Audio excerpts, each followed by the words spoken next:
ಬೆಂಗಳೂರಿನ ಎಂ ಚಿನ್ನಸ್ವಾಮಿ ಕ್ರೀಡಾಂಗಣದಲ್ಲಿ ನಡೆದ ಐಪಿಎಲ್ 2026ರ 11ನೇ ಪಂದ್ಯದಲ್ಲಿ ಆರ್ಸಿಬಿ ಅಭಿಮಾನಿಗಳು ಯಾವ ಫಲಿತಾಂಶವನ್ನು ನಿರೀಕ್ಷಿಸಿದ್ದರೋ ಅದೇ ಫಲಿತಾಂಶ ಹೊರಬಿದ್ದಿದೆ.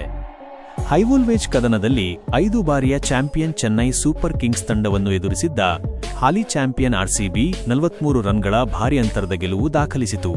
ಪಂದ್ಯದ ಆರಂಭದಿಂದ ಅಂತ್ಯದವರೆಗೆ ಎಲ್ಲಿಯೂ ಸಿಎಸ್ಕೆ ಮೇಲುಗೈ ಸಾಧಿಸದಂತೆ ನೋಡಿಕೊಂಡ ಆರ್ಸಿಬಿ ಸಿಎಸ್ಕೆ ತಂಡಕ್ಕೆ ಹ್ಯಾಟ್ರಿಕ್ ಸೋಲಿನ ಆಘಾತ ನೀಡಿತು. ಈ ಪಂದ್ಯದಲ್ಲಿ ಮೊದಲು ಬ್ಯಾಟಿಂಗ್ ಮಾಡಿದ ಆರ್ಸಿಬಿ 250 ರನ್ ಕಲೆ ಹಾಕಿತು. ಈ ಗುರಿ ಬೆನ್ನಟ್ಟಿದ ಸಿಎಸ್ಕೆ 207 ರನ್ ಕಲೆ ಹಾಕಲಷ್ಟೇ ಶಕ್ತವಾಗಿ ಹೀನಾಯ ಸೋಲು ಅನುಭವಿಸಿತು. 19 ಸಿಕ್ಸರ್, 14 ಬೌಂಡರಿ.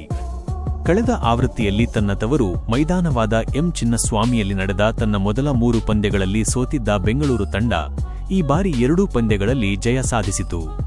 ಸನ್ರೈಸರ್ಸ್ ಹೈದರಾಬಾದ್ ವಿರುದ್ಧ 200ಕ್ಕೂ ಹೆಚ್ಚು ರನ್ಗಳ ಯಶಸ್ವಿ ಚೇಸಿಂಗ್ನೊಂದಿಗೆ ಹೊಸ ಸೀಸನ್ ಪ್ರಾರಂಭಿಸಿದ್ದ ಆರ್ಸಿಬಿ ಇದೀಗ ತನ್ನ ಬ್ಯಾಟಿಂಗ್ ಪರಾಕ್ರಮದಿಂದ ಚೆನ್ನೈ ಸೂಪರ್ ಕಿಂಗ್ಸ್ ತಂಡವನ್ನು ಕೂಡ ಸೋಲಿಸಿತು. ಮೊದಲ 3 ಓವರ್ಗಳಲ್ಲಿ ಒಂದೇ ಒಂದು ಬೌಂಡರಿ ಬಾರಿಸದ ಆರ್ಸಿಬಿ ಅಂತಿಮವಾಗಿ 19 ಸಿಕ್ಸರ್ಗಳು ಮತ್ತು 14 ಬೌಂಡರಿಗಳೊಂದಿಗೆ ಪಂದ್ಯವನ್ನು ಮುಗಿಸಿತು. ಅಬ್ಬರಿಸಿದ ಆರ್ಸಿಬಿ ಬ್ಯಾಟಿಂಗ್ ವಿಭಾಗ.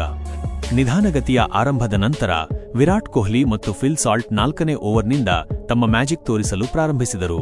ಕೊಹ್ಲಿ 28 ಸಣ್ಣ ಆದರೆ ತ್ವರಿತ ಇನ್ನಿಂಗ್ಸ್ ಆಡಿ ಔಟಾದರು. ಸಾಲ್ಟ್ 46 ಜವಾಬ್ದಾರಿಯುತ ಬ್ಯಾಟಿಂಗ್ ಆಡಿ ಇನ್ನಿಂಗ್ಸ್ ಸ್ಥಿರಗೊಳಿಸಿದರು. ಈ ಇಬ್ಬರ ನಂತರ ಫಾರ್ಮ್ನಲ್ಲಿರುವ ದೇವದತ್ ಪಡಿಕ್ಕಲ್ 50 ಕೂಡ ಚೆನ್ನೈ ಮೇಲೆ ದಾಳಿ ಮಾಡಿ ಸತತ 2ನೇ ಅರ್ಧಶತಕ ಪೂರೈಸಿ ತಂಡವನ್ನು 150 ರನ್ಗಳ ಗಡಿ ದಾಟಿಸಿದರು. ಪಡಿಕ್ಕಲ್ ಜೊತೆಗೆ ನಾಯಕ ಪಾಟಿದಾರ್ ಮತ್ತು ಟಿಮ್ ಡೇವಿಡ್ ಕೂಡ ಅಬ್ಬರದ ಇನ್ನಿಂಗ್ಸ್ ಆಡಿದರು. ಇವರಿಬ್ಬರು ಕೊನೆಯ 5 ಓವರ್ಗಳಲ್ಲಿ 97 ರನ್ ಗಳಿಸಿದರು. ಇದರಲ್ಲಿ ಡೇವಿಡ್ ಕೇವಲ 25 ಎಸೆತಗಳಲ್ಲಿ 70 ರನ್ಗಳ ಸ್ಫೋಟಕ ಇನ್ನಿಂಗ್ಸ್ ಆಡಿದರು. ಸಿಎಸ್ಕೆ ಅಗ್ರಕ್ರಮಾಂಕದ ವೈಫಲ್ಯ.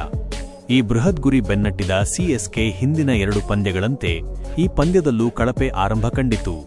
ಅಗ್ರ ಕ್ರಮಾಂಕದ ಬ್ಯಾಟ್ಸ್ಮನ್ಗಳಾದ ನಾಯಕ ಋತುರಾಜ್ ಗಾಯಕ್ವಾಡ್ 7 ಮತ್ತು ಸಂಜು ಸ್ಯಾಮ್ಸನ್ 9 ಬೇಗನೆ ವಿಕೆಟ್ ಒಪ್ಪಿಸಿದರು. ಅಲ್ಲದೆ ತಂಡ ಕೇವಲ 30 ರನ್ಗಳಿಗೆ 3 ವಿಕೆಟ್ಗಳನ್ನು ಕಳೆದುಕೊಂಡಿತು. ಏತನ್ಮಧ್ಯೆ ಸರ್ಫರಾಜ್ ಖಾನ್ 50 ಬಂದ ತಕ್ಷಣ ಆಕ್ರಮಣಕಾರಿ ಆಟವಾಡಿ ಕೇವಲ 25 ಎಸೆತಗಳಲ್ಲಿ ಅರ್ಧಶತಕ ಗಳಿಸಿದರು. ಆದರೆ ಕೃನಾಲ್ ಪಾಂಡ್ಯ ಅವರನ್ನು ಔಟ್ ಮಾಡಿ ಒಂದೇ ಓವರ್ನಲ್ಲಿ 2 ವಿಕೆಟ್ಗಳನ್ನು ಪಡೆದರು. 3 ವಿಕೆಟ್ ಉರುಳಿಸಿದ ಭುವಿ ಕೇವಲ 84 ರನ್ಗಳಿಗೆ 5 ವಿಕೆಟ್ಗಳನ್ನು ಕಳೆದುಕೊಂಡ ನಂತರ ಸಿಎಸ್ಕೆ ಸೋಲು ಖಚಿತವೆಂದು ತೋರಿತು. ಆದರೆ ಆಗಲೂ ಶಿವಂ ದುಬೆ 18 ಅವರ ಮೇಲೆ ಭರವಸೆ ಇತ್ತು.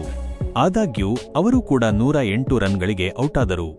ನಂತರ ಯುವ ಆಟಗಾರರಾದ ಪ್ರಶಾಂತ್ ವೀರ್ 43 ಮತ್ತು ಜೇಮಿ ಓವರ್ಟನ್ 37 ತ್ವರಿತವಾಗಿ 57 ರನ್ಗಳನ್ನು ಸೇರಿಸಿದರು.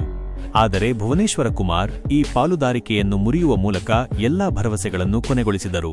ಇದರ ನಂತರ ಸಿಎಸ್ಕೆ ಸೋಲಿನ ಅಂತರವನ್ನು ಕಡಿಮೆ ಮಾಡುವಲ್ಲಿ ಯಶಸ್ವಿಯಾಯಿತು. ಅಂತಿಮವಾಗಿ 19.4 ಓವರ್ಗಳಲ್ಲಿ ಆಲ್ಔಟ್ ಆಯಿತು. ಬೆಂಗಳೂರು ಪರ ಭುವನೇಶ್ವರ್ ಗರಿಷ್ಠ 3 ವಿಕೆಟ್ಗಳನ್ನು ಪಡೆದರೆ ಡಫಿ, ಕೃನಾಲ್ ಮತ್ತು ಅಭಿನಂದನ್ ಸಿಂಗ್ ಕೂಡ ತಲಾ 2 ವಿಕೆಟ್ಗಳನ್ನು ಪಡೆದರು.